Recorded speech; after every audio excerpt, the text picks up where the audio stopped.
Good evening, everyone. It's a hard time, and everyone's feeling it in different ways. And I know a lot of folks are reluctant to tune into a political convention right now, or to politics in general. Believe me, I get that. But I am here tonight because I love this country with all my heart. And it pains me to see so many people hurting. I've met so many of you. I've heard your stories. And through you, I have seen this country's promise. And thanks to so many who came before me, thanks to their toil and sweat and blood, I've been able to live that promise myself. That's the story of America.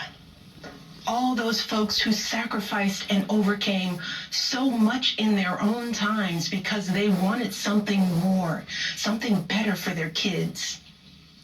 There's a lot of beauty in that story. There's a lot of pain in it too.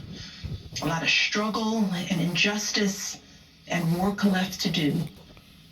And who we choose as our president in this election will determine whether or not we honor that struggle and chip away at that injustice and keep alive the very possibility of finishing that work. I am one of a handful of people living today who have seen firsthand the immense weight and awesome power of the presidency.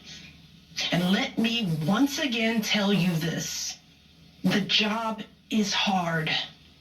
It requires clear-headed judgment, a mastery of complex and competing issues, a devotion to facts and history, a moral compass, and an ability to listen, and an abiding belief that each of the 330 million lives in this country has meaning and worth. A president's words have the power to move markets. They can start wars or broker peace. They can summon our better angels or awaken our worst instincts. You simply cannot fake your way through this job. As I've said before, being president doesn't change who you are. It reveals who you are. Well, a presidential election can reveal who we are too. And 4 years ago, too many people chose to believe that their votes didn't matter. Maybe they were fed up. Maybe they thought the outcome wouldn't be close. Maybe the barriers felt too steep, whatever the reason. In the end, those choices sent someone to the Oval Office who lost the national popular vote by nearly 3 million votes. In one of the states that determined the outcome, the winning margin averaged out to just 2 votes per precinct. 2 votes. And we've all been living with the consequences. When my husband left office with Joe Biden at his side, we had a record-breaking stretch of job creation. We'd secured the right to health care for 20 million people. We were respected around the world, rallying our allies to confront climate change. And our leaders had worked hand in hand with scientists to help prevent an Ebola outbreak from becoming a global pandemic. 4 years later, the state of this nation is very different. More than 150,000 people have died, and our economy is in shambles because of a virus that this president downplayed for too long. It has left millions of people jobless. Too many have lost their health care. Too many are struggling to take care of basic necessities like food and rent. Too many communities have been left in the lurch to grapple with whether and how to open our schools safely.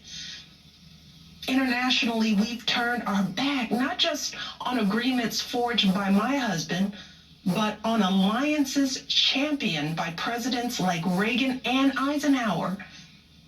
And here at home, as George Floyd, Breonna Taylor, and a never-ending list of innocent people of color continue to be murdered, stating the simple fact that a Black life matters is still met with derision from the nation's highest office. Because whenever we look to this White House for some leadership or consolation or any semblance of steadiness, what we get instead is chaos, division, and a total and utter lack of empathy. Empathy. That's something I've been thinking a lot about lately. The ability to walk in someone else's shoes. The recognition that someone else's experience has value too. Most of us practice this without a second thought. If we see someone suffering or struggling, we don't stand in judgment, we reach out. Because there, but for the grace of God, go I. It is not a hard concept to grasp. It's what we teach our children. Unlike so many of you, Barack and I have tried our best to instill in our girls a strong moral foundation to carry forward the values that our parents and grandparents poured into us. But right now, kids in this country are seeing what happens when we stop requiring empathy of one another. They're looking around wondering if we've been lying to them this whole time about who we are and what we truly value. They see people shouting in grocery stores, unwilling to wear a mask to keep us all safe. They see people calling the police on folks minding their own business just because of the color of their skin. They see an entitlement that says only certain people belong here. That greed is good and winning is everything, because as long as you come out on top, it doesn't matter what happens to everyone else. And they see what happens when that lack of empathy is ginned up into outright disdain. They see our leaders labeling fellow citizens enemies of the state while emboldening torch-bearing white supremacists. They watch in horror as children are torn from their families and thrown into cages, and pepper spray and rubber bullets are used on peaceful protesters for a photo op. Sadly, this is the America that is on display for the next generation. A nation that's underperforming not simply on matters of policy, but on matters of character. And that's not just disappointing, it's downright infuriating. Because I know the goodness and the grace that is out there in households and neighborhoods all across this nation. And I know that regardless of our race, age, religion, or politics, when we close out the noise and the fear and truly open our hearts, we know that what's going on in this country is just not right. This is not who we want to be. So what do we do now? What's our strategy? Over the past 4 years, a lot of people have asked me, when others are going solo, does going high still really work? My answer, going high is the only thing that works. Because when we go low, when we use those same tactics of degrading and dehumanizing others, we just become part of the ugly noise that's drowning out everything else. We degrade ourselves. We degrade the very causes for which we fight. But let's be clear. Going high does not mean putting on a smile and saying nice things when confronted by viciousness and cruelty. Going high means taking the harder path. It means scraping and clawing our way to that mountaintop. Going high means standing fierce against hatred while remembering that we are one nation under God. And if we want to survive, we've got to find a way to live together and work together across our differences.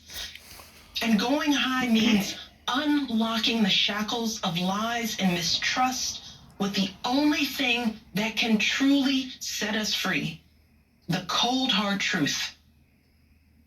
So let me be as honest and clear as I possibly can. Donald Trump is the wrong president for our country. He has had more than enough time to prove that he can do the job, but he is clearly in over his head. He cannot meet this moment. He simply cannot be who we need him to be for us. It is what it is. Now, I understand that my message won't be heard by some people.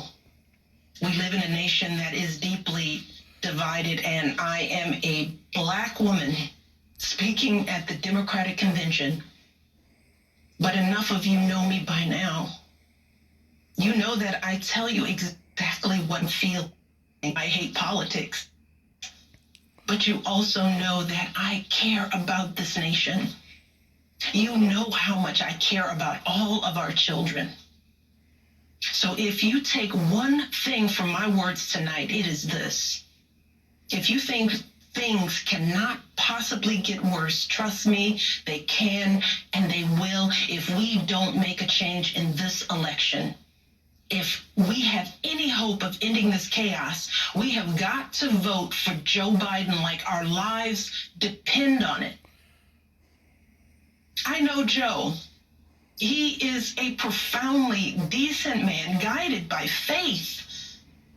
He was a terrific vice president. He knows what it takes to rescue an economy, beat back a pandemic, and lead our country. And he listens. He will tell the truth and trust science. He will make smart plans and manage a good team. And he will govern as someone who's lived a life that the rest of us can recognize. When he was a kid, Joe's father lost his job. When he was a young senator, Joe lost his wife and his baby daughter. And when he was vice president, he lost his beloved son. So Joe knows the anguish of sitting at a table with an empty chair, which is why he gives his time so freely to grieving parents. Joe knows what it's like to struggle, which is why he gives his personal phone number to kids overcoming a stutter of their own. His life is a testament to getting back up. And he is going to channel that same grit and passion to pick us all up, to help us heal and guide us forward. Now, Joe is not perfect, and he'd be the first to tell you that. But there is no perfect candidate, no perfect president. And his ability to learn and grow, we find in that the kind of humility and maturity that so many of us yearn for right now. Because Joe Biden has served this nation his entire life without ever losing sight of who he is. But more than that, he has never lost sight of who we are, all of us. Joe Biden wants all of our kids to go to a good school, see a doctor when they're sick, live on a healthy planet. And he's got plans to make all of that happen. Joe Biden wants all of our kids, no matter what they look like, to be able to walk out the door without worrying about being harassed or arrested or killed. He wants all of our kids to be able to go to a movie or a math class without being afraid of getting shot. He wants all our kids to grow up with leaders who won't just serve themselves and their wealthy peers, but will provide a safety net for people facing hard times. And if we want a chance to pursue any of these goals, any of these most basic requirements for a functioning society, we have to vote for Joe Biden in numbers that cannot be ignored. Because right now, folks who know they cannot win fair and square at the ballot box are doing everything they can to stop us from voting. They're closing down polling places in minority neighborhoods. They're purging voter rolls. They're sending people out to intimidate voters, and they're lying about the security of our ballots. These tactics are not new. But this is not the time to withhold our votes in protest or play games with candidates who have no chance of winning. We have got to vote like we did in 2008 and 2012. We've got to show up with the same level of passion and hope for Joe Biden. We've got to vote early, in person if we can. We've got to request our mail-in ballots right now, tonight, and send them back immediately. And follow up to make sure they're received. And then make sure our friends and families do the same. We have got to grab our comfortable shoes, put on our masks, pack a brown bag dinner, and maybe breakfast too. Because we've got to be willing to stand in line all night if we have to. Look, we have already sacrificed so much this year. So many of you are already going that extra mile. Even when you're exhausted, you're mustering up unimaginable courage to put on those scrubs and give our loved ones a fighting chance. Even when you're anxious, you're delivering those packages, stocking those shelves, and doing all that essential work so that all of us can keep moving forward. Even when it all feels so overwhelming, working parents are somehow piecing it all together without childcare. Teachers are getting creative so that our kids can still learn and grow. Our young people are desperately fighting to pursue their dreams. And when the horrors of systemic racism shook our country and our consciences, millions of Americans of every age, every background rose up to march for each other, crying out for justice and progress. This is who we still are. Compassionate, resilient, decent people whose fortunes are bound up with one another. And it is well past time for our leaders to once again reflect our truth.